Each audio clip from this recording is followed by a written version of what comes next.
बचपन से हमको यही सिखाया गया कि दुनिया में कुछ भी परफेक्ट नहीं होता, चाहे वो इंसान हो या फिर कोई इवेंट। बिल्कुल ठीक। अरे आप इंसान छोड़ो, आइडियल गैस या फिर आइडियल एलिमेंट्स भी एग्जिस्ट नहीं करते। But as we all know कि हमारा दिमाग कितना पावरफुल है। सो अगर हम अपने दिमाग को सही तरह से यूज करना सीख जाए देन ऑब्वियसली हम कोई भी काम परफेक्ट तरीके से कर पाएंगे। इनफैक्ट कई लोगों ने तो लिटरली कुछ काम परफेक्ट तरीके से कर दिखाया है। क्या हुआ, यकीन नहीं होता? तो बने रहिए मेरे साथ वीडियो के एंड तक। तो अक्सर हमने फिल्मों में, क्राइम शोज में ये सुना है कि perfect crime doesn't exist, right? Well, पहले मैं भी ऐसा ही सोचती थी। देन मैंने कुछ ऐसे चोरों के बारे में पढ़ा जिन्होंने मुझे गलत प्रूव कर दिया and they make me believe कि perfect crime did exist. Now अगर आप अभी भी उन स्टूपिड फिल्मों के चोरियों से फैसिनेटेड हो जाते हो देन माय डियर फ्रेंड्स, बाहर निकलो फिल्मों से, बिकॉज रियल लाइफ की कुछ चोरियों के किस्से आपको और ज्यादा चौंका देने वाले हैं। वेल, तो ये बात है 2016 के जनवरी के महीने की।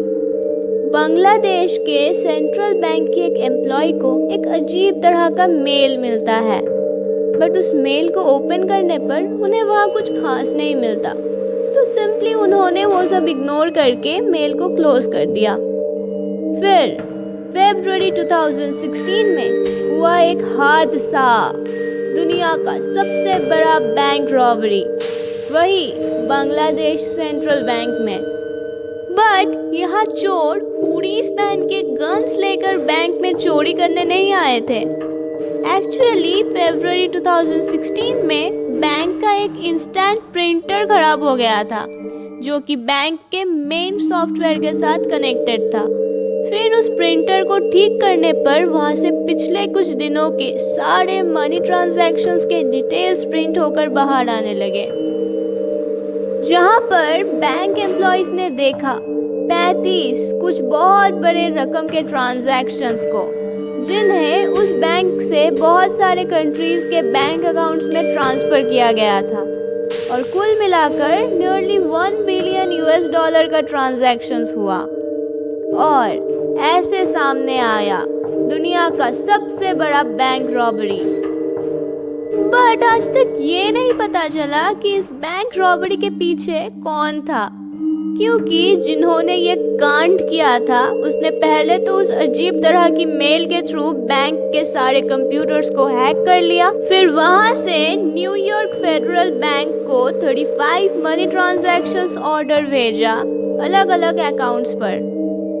हालांकि न्यूयॉर्क बैंक ने 30 ट्रांजैक्शंस रोक दिए थे, बट 5 ट्रांजैक्शंस ऑलरेडी हो चुके थे, और उन ट्रांजैक्शंस के होने के तुरंत बाद ही उन पैसों को डिजिटल मनी में कन्वर्ट कर लिया गया था। और ऐसे ही कुल मिलाकर $1 बिलियन का चोरी हुआ।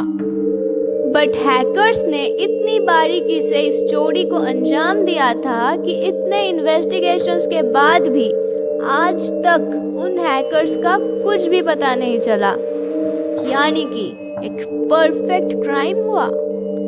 वेल, ये चोरी तो कुछ भी नहीं था उस चोरी के सामने, जहां पर चोर को आज तक FBI भी नहीं पकड़ पाए। तो 1971 की नवंबर में पोर्टलैंड के इंटरनेशनल एयरपोर्ट में एक आदमी नॉर्थ वेस्ट ओरिएंट जाने वाली एक फ्लाइट बोर्ड करते हैं।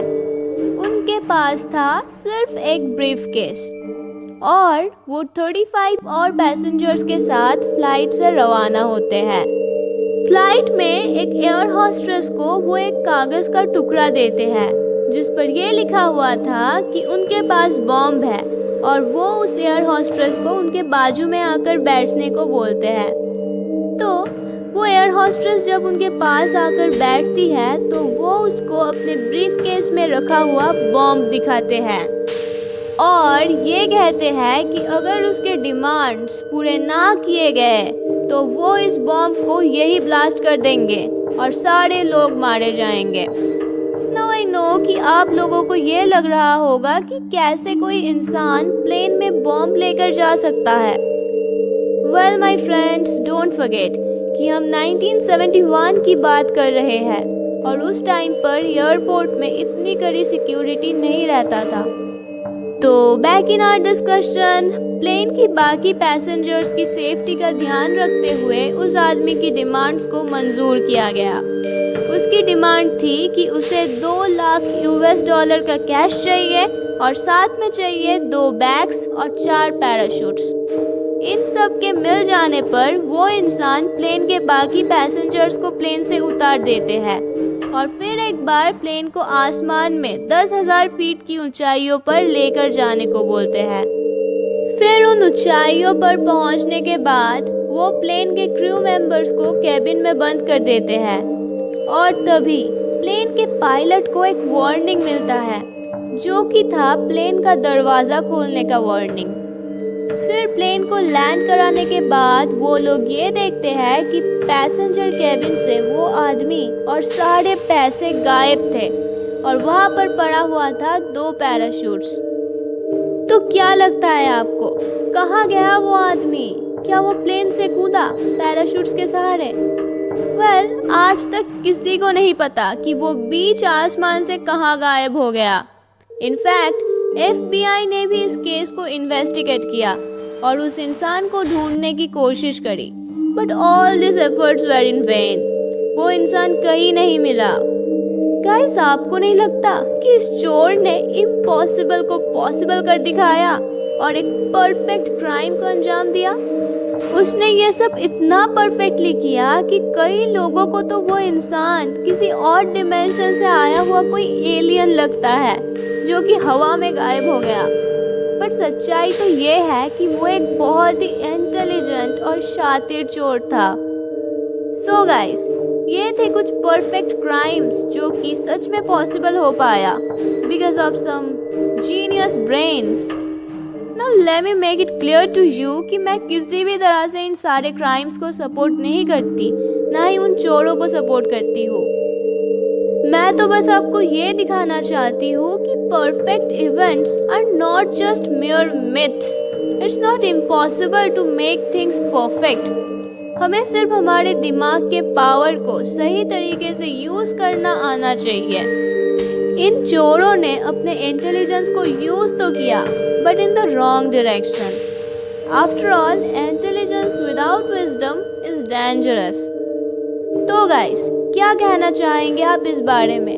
हमें कमेंट्स में ज़रूर बताइए। हम आपके कमेंट्स के इंतज़ार में रहेंगे। और अगर वीडियो अच्छी लगी है तो अभी के अभी लाइक करो एंड याद से सभी के साथ इस वीडियो को शेयर कर देना। एंड ये भी बताना कि क्या आपको इस वीडियो का पार्ट 2 चाहिए। So thanks for watching. उम्मीद है कि आपको हमारे वीडियोस पसंद आते हैं। एंड वन मोर थिंग, अगर आप चैनल में नए हो तो ज़रूर से चैनल को सब्सक्राइब करके रखना, क्योंकि हमारा अगला वीडियो होने वाला है बहुत ही खास। तो मिलते हैं अगले वीडियो में। Stay happy and always be curious.